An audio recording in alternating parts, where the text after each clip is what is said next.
Hello and welcome to Shri Shri Krishna institute. स्वागत है एक बार फिर से हमारे इस यूट्यूब चैनल में। आज हम लोग एक बहुत ही इंटरेस्टिंग और बहुत ही मेन कोर्स का चैप्टर लेकर आपके बीच आए हैं, ठीक है, जिसका नाम है नाउन। ऐसे तो नाउन सब लोगों ने पहले भी पढ़ा होगा, लेकिन बात क्या है कि अब हम लोग कॉम्पिटिटिव लेवल के नाउन को पढ़ने जा रहे हैं, उस लेवल का जिससे हमारा एग्जाम में क्वेश्चन सॉल्व हो, जो क्वेश्चंस आए एग्जाम में वो लगभग बन जाए। और आपको ये जानकर बहुत ही आश्चर्य होगा कि इस चैप्टर से यानी कि नाउन से आपको अप्रॉक्स 2 से 3 क्वेश्चंस आपको आते ही आते हैं। एयरफोर्स नेवी में 20 और 25 क्वेश्चन में 2 और 3 क्वेश्चन आना बहुत बड़ी बात होती है। तो चलिए बिना देर किए शुरू करते हैं आज के हमारे इस सेगमेंट को, जिसका नाम है नाउन। ठीक है, आइए देखते हैं। सबसे पहले जानते हैं what does it mean of noun. Noun का मतलब क्या है। तो बेसिकली अगर नाउन के बारे में हम लोग बात करें, ठीक है, बेसिकली अगर हम नाउन के बारे में बात करें तो जब कभी भी नाउन के बारे में बात करते हैं तो नया पुराना अलग अलग डेफिनेशन को देखते हैं हम लोग, और हर डेफिनेशन में हमको एक ही बात कॉमन आता है, वो है नाउन। जैसे पुराना डेफिनेशन लेते हैं तो कहते हैं कि noun is the name of person, place, thing, animal, idea, etc। और भी राइटरों ने आया तो 1-2 वर्ड जो है एनिमल, आइडिया, इसको हटा के बाकी रख दिया। तो इस तरह से सबने इसके डेफिनेशन का निर्माण किया।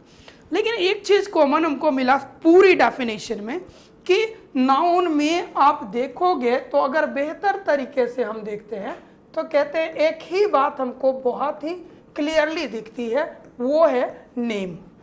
ठीक है, या हम शॉर्टकट में ये भी कह सकते हैं कि जितने नेमिंग वर्ड्स हैं ये नाउन है, या ऑल नेम्स आर नाउन अगर हम कहेंगे तो ये बोलना भी हमारा गलत नहीं होगा। जो हमने यहाँ किया है कि all naming words are noun, जितने भी नाम वाले शब्द हैं ये नाउन कहे जाते हैं। ठीक है, अब नाउन में नाउन कहा गया है, जैसे एग्जाम्पल के तौर पे हम रख लेते हैं। पहले थोड़ा एग्जाम्पल हम दे दें इसमें, बाद में इसके टाइप पर बात करेंगे। मान लो कोई भी नाम ले लिया, मान लो कोई व्यक्ति का नाम ले लिए राम, स्थान का नाम ले लिए पटना, रिवर का नाम ले लिए गंगा, etc। ये सब इसके उदाहरण आपके आ जाएंगे। ठीक है, तो मोटा मोटी हम जो देख रहे हैं वो ये है कि नाउन का क्लियरली मतलब हो गया कि कोई भी तरह का नाम हो, चाहे वो व्यक्ति विशेष का नाम हो, वस्तु जगह का नाम हो, नदी का नाम हो, वस्तु का नाम हो, जो कोई भी नाम हो वो सारे इसके अंदर में आप रखते हैं। अब बात करते हैं टाइप्स पर। टाइप्स जो है ऐसे तो पुराने हिसाब से अगर हम लोग देखें तो ये जो नाउन होता है वो 5 प्रकार के होते हैं। There are 5 types of noun, 5 type के नाउन होते हैं। लेकिन यहाँ पर हम क्या लिखे हैं कि there are 2 types of noun. Noun के सिर्फ 2 टाइप्स हैं। और ये कैसे मैंने लिखा है तो इसको मैंने क्लियरली कर दिया है कि according to modern English grammar. नया डिवीजन हुआ है ग्रामर का, और इसमें ग्रामर में पढ़ना चीज़ वही है, बस उसको थोड़ा छोटा करके पढ़ना है। वही काम हो रहा है कि मॉडर्न इंग्लिश ग्रामर के अनुसार हमने क्या किया, ये नाउन को 2 भाग में बांटा है। कौन कौन? पहला हो गया आपका काउंटेबल और दूसरा अनकाउंटेबल। अगर इन वर्ड को तोड़ते हैं, अगर ये जो दिया हुआ काउंटेबल और अनकाउंटेबल वर्ड को अगर आपस में तोड़ते हैं तो तोड़कर देखते हैं तो इधर का मतलब हो गया गिनती, एबल का मतलब हो गया योग्य, और जो हमने लिखा था कि नाउन का मतलब होता है नाम। अब अगर इतने को आपने कनेक्ट कर दिया तो क्या इसकी डेफिनेशन हमको अलग से पढ़ने की जरूरत होगी? बिल्कुल नहीं होगी, क्योंकि काउंटेबल में हो गया गिनती योग्य नाम, वैसे सारे नाम जिसकी गिनती करी जा सके ये हमारा काउंटेबल नाउन होगा। ठीक है, अब यहाँ तक का तो हमको पता हो गया, सिर्फ इसका पता करना है। तो अन का मतलब होता है न। ठीक है, तो न या नहीं इसको ये भी कह सकते हैं, इसको न भी कहते हैं, नहीं भी कह सकते हैं। तो कहता है कि इसमें ठीक विपरीत हो जाएगा, इसमें गिना जाने वाला नाउन होगा और इसमें क्या होगा कि वैसी नाउन जिसकी गिनती ना करी जा सके। अगर हम डेफिनेशन पे जाना चाहें तो यहाँ पर आके क्लियरली डेफिनेशन को भी हम समझने का प्रयास करेंगे। क्या हो रहा है, डेफिनेशन हमारा कहता है कि the noun that can be counted is called countable noun. वैसी नाउन जिसकी गिनती करी जा सके ये हमारा काउंटेबल नाउन है। एग्जाम्पल के लिए किसकी किसकी गिनती करी जा सकती है और देख लेते हैं। अब जैसे क्या है, बुक, इसकी गिनती हो सकती है, हमने लिख दिया बुक का books, pen pens, cat cats, boy boys, ये सब इसके उदाहरण हो जाएंगे। अब बात करते हैं कि ये जो काउंटेबल है इसके भी अंदर चल के आपको डिवीजन मिलता है। मतलब कहते हैं कि there are 3 types of countable noun. ये काउंटेबल 3 प्रकार के होते हैं। कौन कौन है ये 3 प्रकार के, डिस्कस करते हैं एक एक करके। सबसे पहला है हमारा प्रॉपर नाउन। प्रॉपर एकदम सिंपल सा वर्ड है, बहुत ज़्यादा इसमें कुछ है नहीं। अगर आप इस वर्ड की हिंदी समझ जाते हो, मतलब प्रॉपर वर्ड की हिंदी समझ जाते हो, तो आपको इसकी पूरी डेफिनेशन याद करने की ज़रूरत नहीं होती। क्योंकि प्रॉपर का अगर मीनिंग निकाले तो प्रॉपर का मीनिंग होगा आपका खास। प्रॉपर का मीनिंग होगा खास। अगर नाउन जोड़ दे तो मतलब हो गया नाम। अब इतना अगर आप अटैच कर दोगे तो इसकी डेफिनेशन की ज़रूरत नहीं होगी। अब इसके डेफिनेशन में भी आते हैं और देखते हैं कि हमने जो बोला और डेफिनेशन बनाया दोनों में कितना का अंतर है। डेफिनेशन कहता है the noun which denotes specific name. फिर वही बात आ गया, स्पेसिफिक नेम का मतलब भी आपका खास नाम ही होता है। तो कहते हैं वैसे नाउन जो कोई खास नाम को दिखाते हैं, नो मैटर ये प्लेस का हो, पर्सन का हो, थिंग का हो, इससे में कोई लेना देना नहीं। अगर खास नाम को दिखा रहे तो ये हमारा नाउन के अंतर्गत आ जाएगा। अब जरा हम आगे बढ़ते हैं। एग्जाम्पल में देख रहे हैं ये ताजमहल, गंगा, सतीश, राधा, etc। यहाँ पर हम क्या देख रहे हैं कि ये जितने भी नाम हमने दिया है, चाहे वो ताजमहल हो, गंगा हो, सतीश हो, राधा हो, ये सब क्या है, किसी न किसी खास को ही दर्शाते हैं। जैसे अगर हम ताजमहल की बात करें तो ये कोई खास बिल्डिंग को दर्शाता है, गंगा की बात करें तो ये कोई खास नदी को दर्शाता है, सतीश की बात करें तो कोई खास व्यक्ति को दर्शाते हैं, और राधा की बात करें तो ये भी कोई खास महिला को दर्शाता है। ठीक है। अब इसमें एक नोटेबल पॉइंट है। नोटेबल पॉइंट क्या है, it always begins with capital letter. मतलब प्रॉपर नाउन जब कभी भी आएगा इसकी पहली अक्षर आप ध्यान से देखना कि हमेशा कैपिटल लिखा जाएगा। कैसे हम बात करते हैं, यहाँ पर तो हमने सबको, चूंकि समझने में बेहतर हो इसलिए मैंने सबको कैपिटल में करके लिखा है, लेकिन आपको अगर लिखना होगा तो जैसे हम लोग लिखते हैं, मान लो हमने लिखना है रमन, तो रमन को हम लोग ऐसा लिखते हैं जिसमें आर हमारा कैपिटल है, बाकी सारे स्मॉल है। अगर ताजमहल लिखना है तो टी आपका कैपिटल होगा और बाकी सारे आपके स्मॉल हो जाएंगे। अगर हमको राधा लिखना है तो आर कैपिटल हो जाएगा और बाकी सारे आपको स्मॉल हो जाएंगे। ये आपका इधर का एग्जाम्पल हो गया। दूसरी नाउन के बारे में बात करते हैं जो है हमारा कॉमन नाउन। कॉमन का मतलब होता है एक जैसा। ठीक है, कॉमन का मतलब हो गया हमारा एक जैसा। और नाउन अगर जोड़ दिया तो नाम। अगर डेफिनेशन में आएंगे तो आते हैं common noun denotes no particular person और thing but common to everyone. मतलब सबके लिए यार एक जैसे की बात कर ले तो ये सारा कॉमन नाउन के अंतर्गत आ जाएगा। एग्जाम्पल में कह ले, अगर हम रिवर की बात करें तो रिवर में हमारा गंगा भी आ जाएगा, यमुना भी आ जाएगा, गंडक भी आ जाएगा, सोन आ जाएगा, पुनपुन आ जाएगा। मतलब जितनी तरह की नदियां हैं, छोटी बड़ी, मौसम वाली, बिना मौसम वाली, सदाबहार, जितनी भी नदियां हैं वो सारे इसमें आ जाएंगे। अगर हमने सिटी कहा तो सिटी के अंतर्गत छोटे बड़े सारे शहर आ जाएंगे, चाहे वो महानगर हो या छोटे स्तर का, प्रखंड स्तर का शहर हो, वो सारा आ जाएगा। बॉय के बारे में बात कर दिए तो मानव समुदाय में जितने भी जेंडर बॉय कैटेगरी वाले हैं, अनबैचलर, ये बैचलर टाइप, वहाँ तक आप बॉय की श्रेणी में रखोगे। गर्ल की बात करें ठीक वही उल्टा हो जाएगा। तो ये सारे चीज़ हमको क्या है, एक वर्ड हमने यूज कर लिया और इस एक वर्ड से हम क्या कर रहे हैं, उसी टाइप के बहुत सारे लोग बहुत सारी चीज़ों की चर्चा कर रहे हैं, इसलिए ये सारा नाउन हमारा कॉमन की श्रेणी में आएगा। अब हम बढ़ते हैं अगले नाउन की तरफ जिसका नाम है कलेक्टिव नाउन। कलेक्टिव नाउन के बारे में बात करते हैं कि collective noun denotes the name of collection. Collective noun denotes the name of collection. Collection का मतलब होता है आपका संग्रह। ठीक है, अब सिंपल सा बात हमको समझना है कि संग्रह नाम को हम कलेक्टिव नाउन कहते हैं। संग्रह नाम कैसे, मान लो बहुत सारी चीज़ें एक जगह हमने इकट्ठा कर दिया और उसका नाम बदल दिया, नाम बदल दिया तो ये हमारा क्या हो गया, संग्रह हो गया। जैसे बॉय है, ठीक है, और ये बहुत सारे बॉयज अगर एक जगह इकट्ठे हो गए तो हम अपने क्लास के रूप में इसका नाम रख देंगे बैच। नहीं तो बैच का मतलब हो गया कि कलेक्शन ऑफ स्टूडेंट्स, इसकी वजह से ये हमारा कलेक्टिव नाउन हो गया।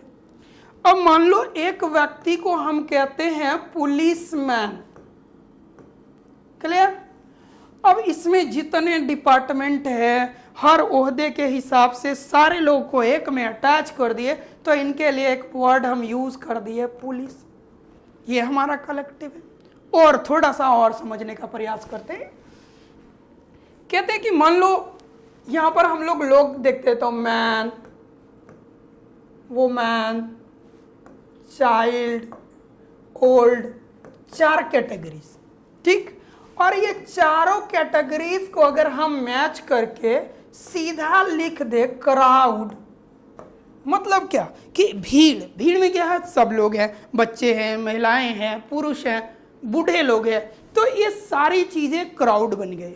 तो ऐसा बन जाना मतलब जब इकट्ठे हुए और इकट्ठा होने के बाद इनका नया नाम ला दें तो इसको हम कलेक्टिव नाउन के अंतर्गत रखेंगे। ऐसी श्रेणी को हम कलेक्टिव नाउन में रखेंगे। क्लियर है? चलिए आगे की बात करते हैं। अब यही कलेक्टिव नाउन जो है हमारा वो आगे और डिवाइड हो जाएगा, ये 3 टाइप्स में डिवाइड हो जाएंगे, ठीक है। पहले तो एग्जांपल देख लो आप, क्राउड है, बंच है, क्लास है, फैमिली है, सब में वही बात हो रहा है। अब हम आगे बढ़ते हैं कि यही जो कलेक्टिव नाउन है हमारा, इसके टाइप्स हमारे कितने हैं, तो 3 हो रहे हैं। पहला कलेक्टिव नाउन होता है generalising collective noun. Generalising collective noun में क्या बात होता है कि सेम टाइप की एलिमेंट से ये बने होते हैं। कहते हैं collective noun that is made from different numbers of society, मतलब समाज के ये क्या है कि अलग अलग नंबर, अलग अलग एलिमेंट से बने हुए होते हैं, इसीलिए। लेकिन इसमें एक नोटेबल पॉइंट, एग्जाम्पल के लिए हम देख रहे हैं फर्नीचर है, लगेज है, क्रॉकरी है, बैगेज है, ये सब इसका उदाहरण। लेकिन इसमें एक और नोटेबल पॉइंट है। नोटेबल पॉइंट ये है इसके अंदर कि ये जो आपका जनरलाइजिंग कलेक्टिव नाउन है, इसके अंदर जो चीजें होती है वो अक्सर यानी मोस्ट ऑफ द टाइम ये क्या होता है, अनकाउंटेबल नाउन होता है। On being uncountable noun it is often considered singular and singular verb is used with it, मतलब ये हमेशा से अनकाउंटेबल होने की वजह से इसको सिंगुलर समझा जाता है और इसके साथ हम क्या करते हैं, केवल और केवल सिंगुलर वर्ब का प्रयोग करते हैं। एग्जाम्पल के लिए हम इसको थोड़ा देख लो आप, यही चीज हमने आगे नोट में डाल के रखा है कि ये कलेक्टिव नाउन सिंगुलर है, सिंगुलर वर्ब का प्रयोग करेंगे।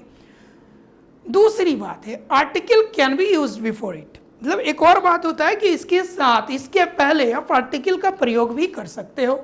कैसे, इस पर भी थोड़ा ध्यान देंगे। एग्जाम्पल में लिखा है the luggage is not mine, तो ये तो लगेज हमारा कलेक्टिव नाउन था, इसके पहले हमने द का प्रयोग किया। ध्यान रहे कि आर्टिकल में केवल आपको डेफिनिट आर्टिकल यूज करना है, इनडेफिनिट नहीं। मतलब आर्टिकल कहने का मतलब क्या है, केवल डेफिनिट, मतलब द वाला। ए एन लगाएंगे तो ये चूंकि अनकाउंटेबल है तो ए एन अप्लाई ही नहीं होगा, जब भी यूज होगा तो आपका द ही यूज होगा, तो इसका भी थोड़ा सा ध्यान रखना है, ठीक है। बढ़ते हैं अब अगले स्लाइड की तरफ, आगे बढ़ते हैं, देखते हैं दूसरा टाइप है हमारा group collective noun. Group collective noun में क्या होता है कि सिमिलर टाइप के एलिमेंट से ये बनते हैं। सिमिलर टाइप मतलब एक जैसे, अभी जैसे हम लोग बात कर रहे थे कैटल मतलब मवेशी, जानवर, तो इसमें वही चौपाया जितने जानवर है वो सारे कैटल के अंतर्गत आ जाएंगे। पुलिस मतलब पुलिसमैन, अलग अलग ओहदा सब एक जगह इकट्ठे हो जाएंगे तो ये आपका ग्रुप कलेक्टिव नाउन हो जाएगा। अब इसमें भी एक नोटेबल पॉइंट है। नोटेबल पॉइंट ये है कि ये जो ग्रुप कलेक्टिव नाउन होता है इसको हमेशा से हम प्लूरल समझते हैं, एंड प्लूरल समझने की वजह से इसके साथ आने वाला वर्ब भी प्लूरल होगा। और इसको थोड़ा क्लियरली देख लो, this is plural and plural verb is used with it. Article का केस जो है वो लगेगा, और खास करके यहाँ पर हमने इंडिकेट भी करवा दिया, पिछले वाले में मैंने इंडिकेट नहीं करवाया था, इस पर मैंने इंडिकेट करवा दिया कि article the is used before it, ठीक है। इसके पहले आर्टिकल द यूज होगा क्योंकि ये प्लूरल है और प्लूरल के साथ ए एन का यूज होना एकदम असंभव है, तो द ही यूज होगा। ये भी हमारा यहीं पर क्लियर हो गया। अब आ जाते हैं हम एग्जाम्पल में दिया है कि the cattle are grazing in the field, ये मवेशी जो है वो खेतों में चल रहे हैं, खेत में अपना जो भी है लास्ट कलेक्टिव नाउन की तरफ बढ़ते हैं जिसका नाम है हमारा distributive collective noun. Distributive collective noun में क्या होता है कि एक ही नाउन होता है लेकिन उसके दो टाइप के नेचर होते हैं। दो टाइप के नेचर होने का मतलब क्या हो गया कि एक बार में ये यूनिटी में आते हैं और दूसरी बार ये यूनिटी इनकी डिवाइड हो जाती है। एक बार यूनिटी में आएंगे और दूसरी बार यूनिटी हमारी डिवाइड हो जाएगी। ऐसा कैसे होता है, एक एग्जाम्पल लेके हम समझते हैं। कहते हैं कि गवर्नमेंट, कमिटी, पार्लियामेंट, ये सब ऐसा वर्ड है जो ड्वेल नेचर वाला है, मतलब ये कभी सिंगुलर भी हो सकता है, कभी प्लूरल भी हो सकता है। कैसे? अब एक एग्जांपल देता हूं मैं आपको। जैसे मैंने कहा कि अगर सारी, मान लो गवर्नमेंट को हम एग्जांपल के तौर पे उठाते हैं, ठीक है, तो कहते हैं कि अगर गवर्नमेंट के जितनी अंग है, जितनी पार्ट्स है, चाहे वो स्टेट गवर्नमेंट हो, सेंट्रल गवर्नमेंट हो, इनके कैबिनेट मिनिस्ट्री हैं और बाकी हैं, ये सब मिलकर अगर एक सहमति पर अपना विचार प्रकट, एक ही चीज पर अपना सहमति देते हैं तो इसको हम सिंगुलर मानेंगे। वही अलग अलग गवर्नमेंट अगर अलग अलग विचार देने लगे, अलग अलग सोच इनकी हो जाए, तो वो हमारा यूनिटी में डिवीजन हो जाएगा। थोड़ा सेंटेंस में आप इसको और क्लियरली समझोगे। वही चीज मैंने लिखा, ये एन है, इसको सुधार लेना आप पहले, ठीक है, ये एन है, ये टाइपिंग एरर है। कहते हैं when they be in unity they are considered singular and singular verb is used with it. कहते हैं जब ये यूनिटी में होंगे तब इनको हम क्या करेंगे, सिंगुलर समझेंगे, और सिंगुलर समझने की वजह से इनके साथ हम सिंगुलर वर्ब का प्रयोग करेंगे। नहीं, क्या है कि when they be in unity they are considered singular and singular verb is used with it. ठीक है, अब थोड़े एग्जाम्पल में आ जाओ। एग्जाम्पल में हम क्या देख रहे हैं कि the government is United over Pulwama issue. मतलब जब हमारे यहाँ ये पुलवामा वाला इशू हुआ था, ये पुलवामा वाला घटना घटा था, तो क्या है कि हमारे यहाँ की जितनी गवर्नमेंट थी, चाहे वो स्टेट गवर्नमेंट, सेंट्रल गवर्नमेंट हो, डिस्ट्रिक्ट लेवल का हमारा एडमिनिस्ट्रेशन हो, सब एक हो गए थे और हम सब ने एक ही बात बोला था कि वी वांट रिवेंज। नहीं, वी वांट रिवेंज, ऐसा हमने वहां प्रस्तुत किया था। तो जब ऐसी विचारधारा आ जाए कि सब लोग मिलकर, सारी यूनिटी मिलकर एक ही चीज को प्रमोट कर रहे होते हैं, तो वैसी स्थिति में इसको सिंगुलर समझेंगे एंड सिंगुलर वर्ब का प्रयोग करेंगे। अब थोड़ा आगे बढ़ने का टाइम है। यही कहते हैं कि when they divide in themselves, जब ये खुद में टूट जाते हैं, खुद में डिवाइड हो जाते हैं, तो they are considered plural and plural verb is used with it. तब इनको प्लूरल समझा जाएगा और इनके साथ प्लूरल वर्ब का प्रयोग होगा। एग्जाम्पल में आते हैं, the government are divided on GST bill. भाई जब जीएसटी बिल आई तो गवर्नमेंट का अलग अलग जो पार्ट है वो अलग अलग में डिवाइड हो गया। जैसे कहते हैं कि गवर्नमेंट के कोलिएशन में लगभग, मान लो आप एनडीए की गवर्नमेंट अभी चल रही है, तो क्या है कि इनके कोलिएशन में लगभग 15-16 पार्टियां हैं। ठीक है, अब जैसे ये बिल पास होता है तो क्या होता है कि ये 15-16 पार्टियों में 10 पार्टियां जो होती है वो फेवर में आ जाती है और 5 पार्टियां जो होती है वो आपका अगेंस्ट चली जाती है। तो क्या हुआ कि एक ही बिल पर दो विचार आ गए, और जब ऐसा डिवीजन बनने लगे कि एक ही चीज पर दो तरह के विचार आ जाए या दो से अधिक तरह के विचार आ जाए, तो ये प्लूरल हो जाएगा और इनके साथ प्लूरल वर्ब अप्लाइड हो जाएगा, जैसा कि हमने यहाँ एग्जाम्पल में क्लियरली शो करके दिखाया है। अब आते हैं हम दूसरा सेगमेंट पर, जो कि हमारा अनकाउंटेबल नाउन। पहले ही मैंने क्लियर कर दिया कि वैसी नाउन जिसकी गिनती ना करी जा सके वो हमारा अनकाउंटेबल नाउन है। डेफिनेशन में हम नोट कर लेंगे, the noun which can not be counted is called uncountable noun. मतलब वैसी नाउन जिसकी गिनती न करी जा सकती है, ये हमारा अनकाउंटेबल नाउन है। एग्जाम्पल में आप देख लोगे कि क्या क्या हो सकता है, तो बॉयल हो गया, नहीं, वाटर हो गया, मिल्क हो गया, राइस हो गया, ये सब हो जाएगा। नोटेबल पॉइंट्स है, चूंकि ये सिंगुलर होता है, चूंकि अनकाउंटेबल है, इसके अंदर जितनी अनकाउंटेबल है वो सारे आएंगे। तो कहते हैं they are considered singular and singular verb is used with it. इनको हमेशा से सिंगुलर समझा जाता है और इनके साथ सिंगुलर वर्ब का प्रयोग होता है। एग्जाम्पल में अभी और बात करेंगे। कहते हैं कि अब ये क्या किया कि यही अनकाउंटेबल नाउन को दो पार्ट में बांट दिया गया। ठीक है, अनकाउंटेबल हमारे दो पार्ट के होते हैं, पहला हो गया मटेरियल और दूसरा एब्स्ट्रैक्ट नाउन। पहले मटेरियल नाउन पर बात करते हैं। मटेरियल नाउन में कहता है कि the noun which can only be measured in mass and weight, कि तो वैसा नाउन जिसको हम केवल क्या करें कि वेट और मास में माप सके। वेट और मास का मतलब वजन में, द्रव्यमान में, इसमें अगर माप सके तो ऐसे नाउन हमारे मटेरियल नाउन के अंतर्गत आएंगे। ठीक है, एग्जाम्पल में आप देख लो, मिल्क, राइस, ब्रेड, ये सब वही का उदाहरण आ रहा है। थोड़ा और आगे बढ़ते हैं, लास्ट वाला नाउन है हमारा एब्स्ट्रैक्ट नाउन। एब्स्ट्रैक्ट नाउन में कहते हैं कि the noun that can not be seen और टच्ड, वैसी नाउन जिसे ना तो देखा जा सके ना ही छुआ जा सके, ओनली बी फेल्ट, जिसे सिर्फ महसूस किया जा सके, इसको हम एब्स्ट्रैक्ट नाउन में होना कहेंगे। एग्जाम्पल में देखते हैं लव, गॉड, डेथ, ये सब हम सुनते हैं, फील करते हैं, महसूस करते हैं, कभी देखा नहीं। ठीक है, कभी देखा नहीं, इसलिए ऐसे नाउन हमारे एब्स्ट्रैक्ट नाउन है। अब क्या है, कुछ और टाइप्स के नाउन भी होते हैं हमारे पास जो हमको पढ़ना पड़ता है, कभी कभी इनसे क्वेश्चंस आ जाते हैं, या नहीं भी तो कभी कभी हमको इनके टर्म्स को जानना पड़ता है, क्योंकि आगे चल के हमको इसकी आवश्यकता होती है।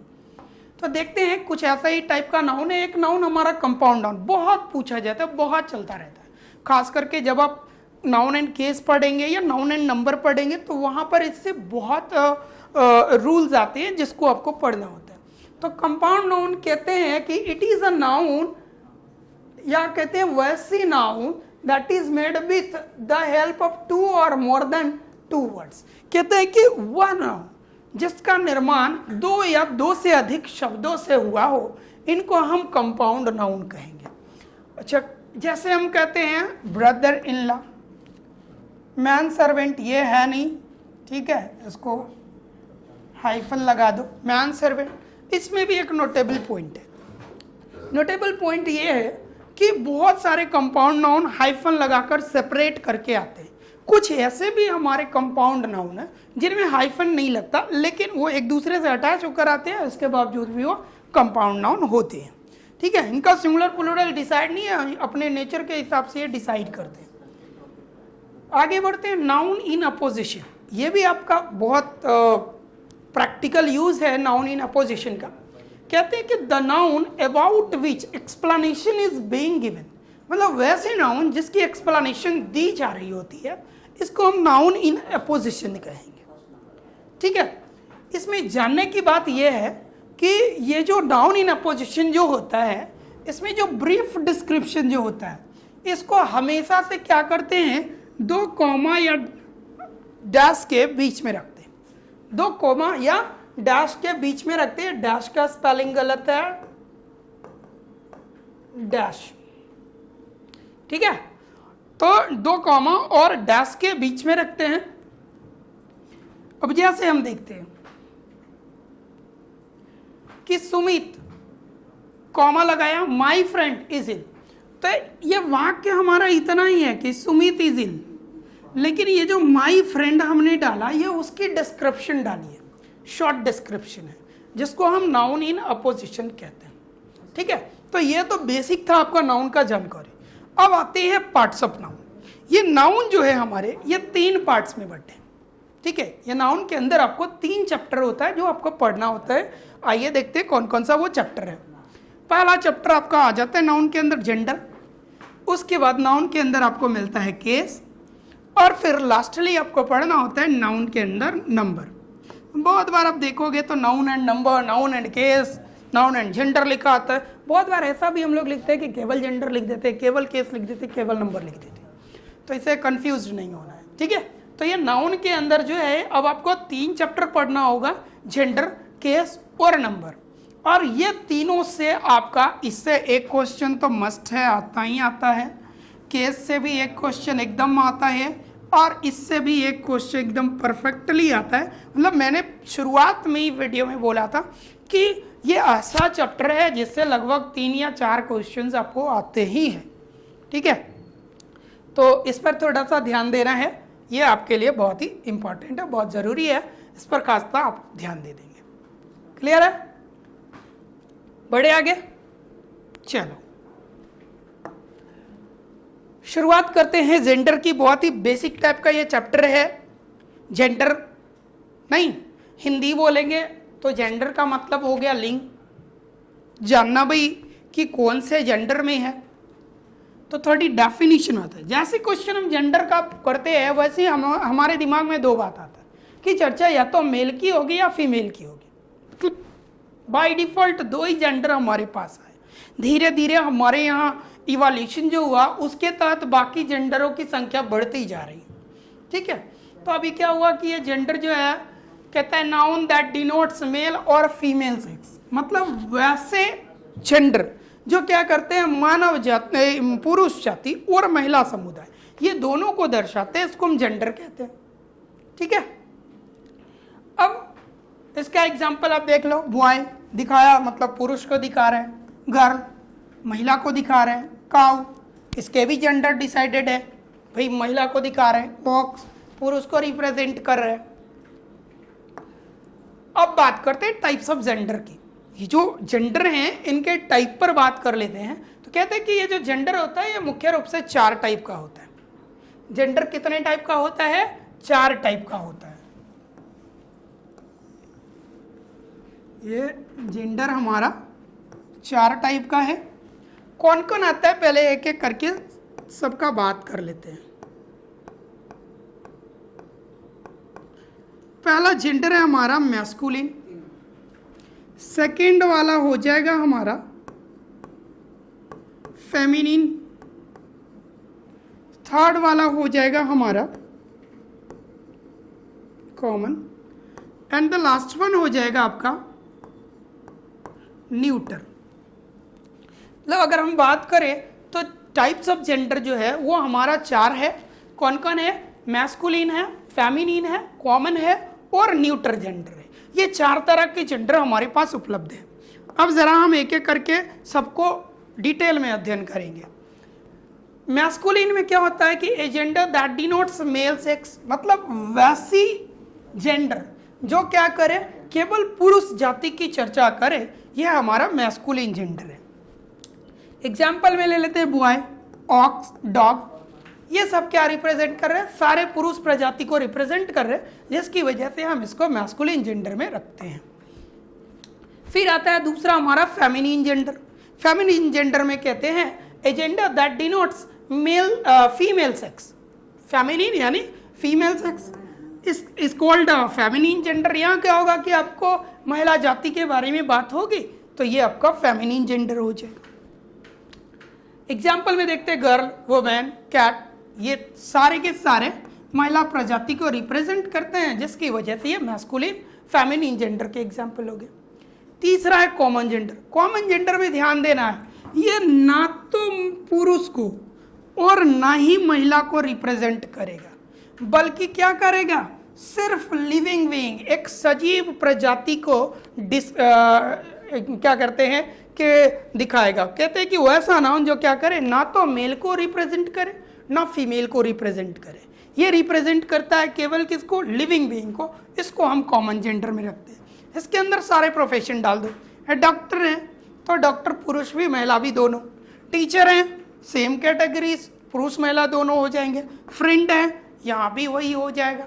ठीक है, तो इसमें हम क्या देखते हैं कि जेंडर का पता नहीं चलता, सिर्फ ये पता चलता है कि जिसके बारे में हम बात कर रहे हैं वो हमारा लिविंग बीइंग है। आगे की तरफ बढ़ते हैं अगले क्वेश्चन के अगले टाइप पर, जो है हमारा न्यूटर जेंडर। न्यूटर जेंडर के बारे में बात करेंगे कि a gender that denotes non living beings, मतलब वैसा जेंडर जो क्या करे कि नॉन लिविंग बीइंग्स का मतलब या नॉन लिविंग थिंग्स का मतलब हो गया कि निर्जीव वस्तु को ये रिप्रेजेंट कर देगा, ये हमारा न्यूटर जेंडर हो जाएगा। एग्जाम्पल में देख लो, बेंच, डेस्क, टेबल, चेयर जितने भी है वो सारे इसके उदाहरण हो जाएंगे। अब थोड़े जेंडर को चेंज करने का नियम पे आ जाते हैं। देखो बहुत ज़्यादा जेंडर चेंज करने का नियम हमारे यहाँ प्रचलित है नहीं, मोटा मोटी दिमाग में सेट ही करना होता है हमारा कि इनके मीनिंग बदलते हैं। जैसे बॉय है तो ये गर्ल में बदला, इसमें कोई नियम नहीं लग सकता। तो अधिकतर यानी कि ये भी हम लोग कह सकते हैं ना कि 80% जो हमारे वर्ड्स है इनके जेंडर ऊपर से ही चेंज होकर आया है, इसको हमको रटना ही पड़ेगा, ठीक है, इसको बदलने का कोई नियम नहीं है। लेकिन जो 20% में जो नियम है ज़रा उसको देख ले। एक नियम तो ये है, वही बोला है कि some masculine gender which feminine is made by using completely new word. वही बात कह रहा है कि लगभग वर्ड तो हमारा ऐसा है जिसका नया शब्द का प्रयोग करके ही हम इसको फेमिनिन में बदल सकते हैं, ठीक है। एग्जाम्पल में देख लो, किंग है तो क्यून में बदल गया, बुल है तो काउ में बदल गया, कॉक है हेन में बदल गया। यहाँ कोई नियम आपका काम नहीं कर रहा। लेकिन जैसे ये दूसरा वाला हम पढ़ते हैं तो कहता है कि कुछ ऐसे भी मैस्कुलिन है जिसको फेमिनिन में बदलने के लिए आप इनके साथ ESS अटैच कर दो तो ये फेमिनिन से मैस्कुलिन से फेमिनिन में बदल जाएंगे। एग्जाम्पल के लिए देख लो, एक्टर एक्ट्रेस इधर देख रहे हैं ESS लगा हुआ, पोएट है पोएटेस हो रहा है, ठीक है, तो ऐसा हो रहा है। तो चलिए, ये तो आज का हमारा बेसिक एक पार्ट हुआ हमारा नाउन का। अभी हमारा नाउन का केस बाकी है, नाउन एंड नंबर बाकी है, जिसकी हम डिस्कशन अगले वीडियो में करेंगे, ठीक है। आपको अगर हमारे वीडियो अच्छा लगता है तो शेयर करें, कमेंट करें और हमारी वीडियो को लगातार पाने के लिए हमारे चैनल को सब्सक्राइब करना ना भूलें। आज के लिए इतना ही, दैट्स ऑल, बाय।